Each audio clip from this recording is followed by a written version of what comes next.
আপনি দুনিয়ার প্রতিটা কাজ আল্লাহ সন্তুষ্টির জন্যই করেন, কারো কাছে কিছু পাওয়ার আশায় করেন না। যদি কারো কাছে প্রতিদান পাওয়ার আশায় দুনিয়ার কাজগুলো করেন, আপনি কষ্ট পাবেন।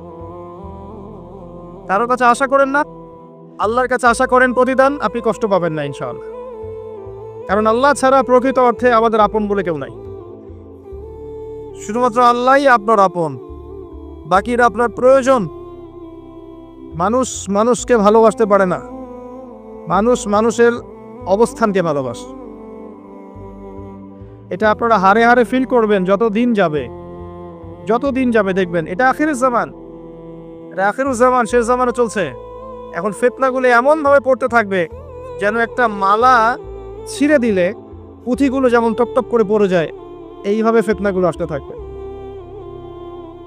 ওই হাদিসের দিকে আসেন। নবী সাল্লাল্লাহু আলাইহি ওয়াসাল্লাম বলেছেন, আদম আলাইহিস সালামকে ডেকে আনা হবে, বলা হবে তোমার সন্তানদের মধ্য থেকে জাহান্নামীদেরকে আলাদা করে দাও। আল্লাহ পাক বলবেন প্রতি 1999 জনকে আলাদা করে দাও, একজন জান্নাতে যাচ্ছে প্রতি 1000-এ। কিন্তু listen to me very carefully, কিন্তু আল্লাহ পাক সূরা নিসা একটা কথা বলেছেন, ইন্নাল্লাহা লা ইয়াগফিরু আন ইউশরাকা বিহি ওয়া ইয়াগফিরু মা দুনা যালিকা লিমান ইয়াশা। আল্লাহ রাব্বুল আলামিন তার সাথে শিরকের গুনাহ ছাড়া অন্য যে কোনো গুনাহ যাকে ইচ্ছা মাফ করতে পারেন। যে কোনো গুনাহ আল্লাহ পাক মাফ করতে পারেন শিরকের গুনাহ ছাড়া। আরেকটা গুনাহ আল্লাহ পাক ক্ষমা করবেন না, সেটা হচ্ছে বান্দার হক। বান্দার সাথে সম্পৃক্ত, কারো টাকা চুরি করেছেন, কারো জমি আত্মসাৎ করেছেন, কাউকে গালি দিয়েছেন, কারো প্রতি জুলুম করেছেন, কাউকে অন্যায়ভাবে মেরেছেন, ছিনতাই করেছেন, ইত্যাদি ইত্যাদি, যেটা অন্যের হকের সাথে সম্পৃক্ত। মানুষের সম্মানহানি করেছেন, কাউকে নিষ্পাপ কাউকে বিতর্কিত করেছেন, ইত্যাদি। এই যে মানুষের সাথে জড়িত হক, এটা আল্লাহর কাছে মাফ নেওয়া যাবে না। কাবা ঘরের গিলাফ ধরে কানলেও কোনো লাভ নাই। ওই বান্দার কাছে গিয়ে ক্ষমা নিতে হবে, ভাই আমি আপনাকে গালি দিয়েছি, মাফ করে দেন। ভাই আমি তোমার টাকা চুরি করেছিলাম, এই নাও ফেরত নাও। বোন তোমার সম্পত্তি আমি দেই নাই, নিয়ে নাও। প্রতিবেশী তোমার জমি আমি নিয়েছি, নিয়ে নাও। এটা দুনিয়াতে করতে হবে। অন্যথায় পরকালে দেখবেন যে মানুষের সাথে জড়িত হকের জন্য মানুষটা দাঁড়িয়ে আছে। একজন ব্যক্তি উঠেছে, নামাজ রোজা হজ যাকাত সব নেকি নিয়ে উঠেছে। ওঠার পরে দেখছে সামনে অনেক মানুষ দাঁড়িয়ে আছে। কি জন্য দাঁড়িয়ে আছে? কারো টাকা নিয়ে শোধ করে নাই, কাউকে গালি দিয়েছে, কারো প্রতি জুলুম করেছে, কারো প্রতি অন্যায় করেছে, এরা দাঁড়িয়ে আছে, হক চাচ্ছে। তখন কিভাবে শোধ করবে? আল্লাহ পাক বলবেন তোমার নেকি ওদেরকে দিয়ে দাও। তখন শেয়ার রেটের মাধ্যমে নেকি চলে যাবে। কথা বুঝতে পারছেন? তখন আরো অত্যাধুনিক প্রযুক্তি থাকবে, নেকি কনভার্ট। আর নেকি দিতে দিতে যদি নেকি শেষ হয়ে যায়, তখন ওই ব্যক্তিদের গুনাহ তার আমলনামায় চলে আসবে। তারপর ওই ব্যক্তিরা জান্নাতে যাবে, এই ব্যক্তি জাহান্নামে যাবে। অতএব দুনিয়াতে মানুষের সাথে জড়িত কোনো হক রাখেন না। আল্লাহ পাক বলছেন শিরকের গুনাহ ছাড়া আল্লাহ যে কোনো গুনাহ মাফ করতে পারেন। আর এই যে কুফরি এবং মানুষের সাথে জড়িত হক, আল্লাহ মাফ করবেন না। এখন আল্লাহ যদি শিরকের গুনাহ ছাড়া সব গুনাহ মাফ করতে পারেন, আর আল্লাহ পাক তো ওয়াদা করেছেন নবী সাল্লাল্লাহু আলাইহি ওয়াসাল্লামকে মেরাজের রাতে, যে তোমার উম্মতের যে কোনো ব্যক্তি যদি শিরক না করে আমার সামনে হাজির হয়, আমি তাকে মাফ করে দেব। একটা হাদিসে কুদসির মধ্যে এটাও আছে, হে আদম সন্তান, তুমি যদি আসমান এবং জমির সমপরিমাণ গুনাহ নিয়ে আমার সামনে দাঁড়াও, কিন্তু আমার সাথে কাউকে শরীক করনি, তাহলে আমি আল্লাহ তোমার সামনে আসমান জমিন সমান ক্ষমা নিয়ে দাঁড়াবো।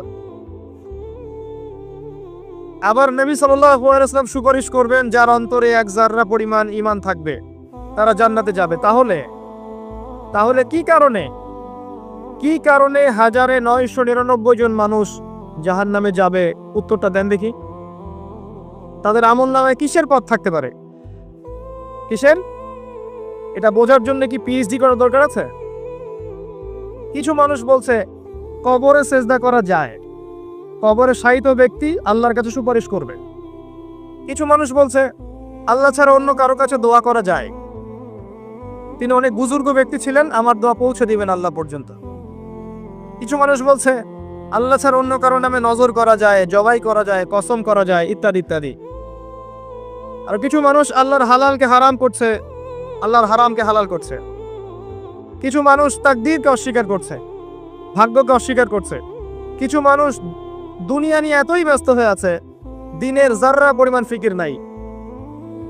আবার কিছু মানুষ এই উম্মতের মধ্যে দাবি করছে মুহাম্মদ সাল্লাল্লাহু আলাইহি ওয়াসাল্লাম শেষ নবী নন, আরো নবী আসতে পারে, এবং তারা প্রকাশ্যে মাহফিল করারও চেষ্টা করছে এখন বাংলাদেশ। আবার কিছু মানুষ বলছে আমরা কোরআন মানি, হাদিস মানি না। এই যতগুলো কথা আমি বললাম এর প্রত্যেকটাই হচ্ছে শিরক। এই শিরকগুলো হয় তিন ভাবে। চিন্তায় শিরক হয়, কথায় শিরক হয়, এবং কাজে শিরক হয়। চিন্তা, কাজ এবং কথা, আকীদায় শিরক থাকে, আমলে শিরক থাকে, আবার কথাতেও শিরক থাকে। এই শিরকের পাপের কারণে আল্লাহ রাব্বুল আলামিন বেশিরভাগ মানুষকে জাহান্নামে দিবেন, বলেন নাউযুবিল্লাহ। কিন্তু কারো আমলনামায় যদি শিরকের পাপ না থাকে, শিরক থেকে তওবা করে যে কোনো পাপ নিয়ে সে কবরে যায়, 99% সম্ভাবনা আছে এই মানুষকে আল্লাহ পাক মাফ করে দিবেন। তাহলে আমরা আজকে এতটুকু শিখলাম, প্রথমে সবচেয়ে বেশি কেয়ারফুল থাকতে হবে শিরকের ব্যাপারে, সবচেয়ে বেশি কেয়ারফুল থাকতে হবে শিরকের ব্যাপারে এবং বেদাতের ব্যাপারে। এটা কি জিনিস? বেদাত হচ্ছে এমন জিনিস, মানে আমিলা আমালান লাইসা আলাইহি আমরুনা ফাহুয়া রাদ। নবী সাল্লাল্লাহু আলাইহি ওয়াসাল্লাম বলেছেন, কেউ যদি এমন কোনো কাজ করে ইসলামের মধ্যে যে কাজের পিছনে আমার কোনো দলিল নাই, প্রমাণ নাই, আমার পক্ষ থেকে কোনো আদেশ নাই বা নিষেধ নাই, কোনো হুজ্জত নাই, এটাই বেদাত, প্রত্যাখ্যাত। মানে আপনার প্রতিটা কাজ হতে হবে শুধুমাত্র নবী সাল্লাল্লাহু আলাইহি ওয়াসাল্লামের সুন্নাহ মতো। এই জায়গায় নতুন কোনো পদ্ধতি চালু করলে আপনি বেদাতি হয়ে যাবেন। বেদাতির পরিণতি কি? তার সমস্ত আমলগুলোকে আল্লাহ পাক ধুলো বানিয়ে দিবেন। দলিল সূরা ফুরকান। সবকিছু বলার সময় পাচ্ছি না মাহফিলে। আরো কি? আরো আছে। বুখারী হাদিসে এসেছে, নবী সাল্লাল্লাহু আলাইহি ওয়াসাল্লাম হাউজে কাউসারের সামনে দাঁড়িয়ে থাকবেন এবং এই কাউসারের পানি যে একবার পান করবে কিয়ামতের মাঠে, সে আর কখনো পিপাসুক্ত হবে না। নবী সাল্লাল্লাহু আলাইহি ওয়াসাল্লাম পানি পান করাবেন উম্মতকে, হঠাৎ পর্দা পড়ে যাবে। আল্লাহ নবী বলবেন, ইন্নাহুম মিন্নি, এরা তো আমার উম্মত, পর্দা পড়ে গেল কেন? তাকে জানানো হবে, ইন্নাকা লা তাদরি মা আহদাসা বা'দাক, হে নবী আপনি জানেন না আপনার মৃত্যুর পর এরা আপনার শরীয়তের মধ্যে কত বেদাত চালু করেছিল।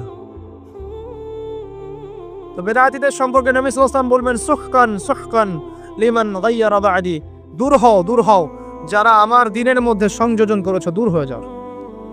নবীজি অভিশাপ দিবেন, নাউযুবিল্লাহ।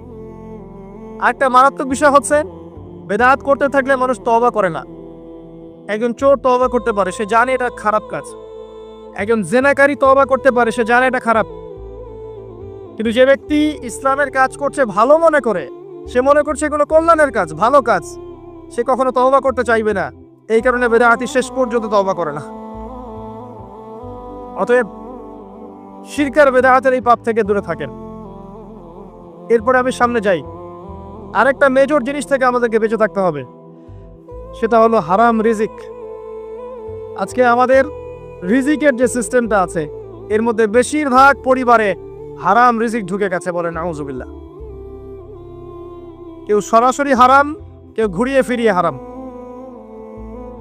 দিব্যি খাচ্ছে। যখন দেখবেন পাপ করতে করতে করতে করতে আমার মনের মধ্যে কোনো রিয়াকশন হচ্ছে না, তখন বুঝে নেবেন কলব মরে গেছে, ডিস্ট্রয়েড, ডেডার।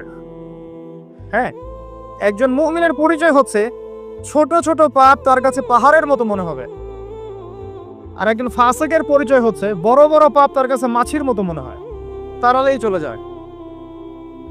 আরো আছে, সহিহ বুখারীর একটা হাদিসে নবীজি বলেছেন, যে ব্যক্তি 1 দিরহাম সুদ খায় সে যেন 36 বার জিনা করেছে। একবার জিনা করে শাস্তি 100 বেত্রাঘাত এবং 1 বছরের জন্য বহিষ্কার, যেটাকে আমরা উস্কে দিই এখন বলি কাছে আসার গল্প। একবার সূরা নূর পড়েন, সূরা নূরের প্রথম আয়াতগুলো পড়েন। যদি কেউ জিনা করে একবার 100 বেত্রাঘাত এবং 1 বছরের জন্য বহিষ্কার। আর যদি কোনো বিবাহিত ব্যক্তি করে, তার শাস্তি হচ্ছে রজম, পাথর নিক্ষেপ করে হত্যা করা। আর 1 দিরহাম সুদ খেলে আপনি 36টা মেয়েকে রেপ করছেন। এবার চিন্তা করেন,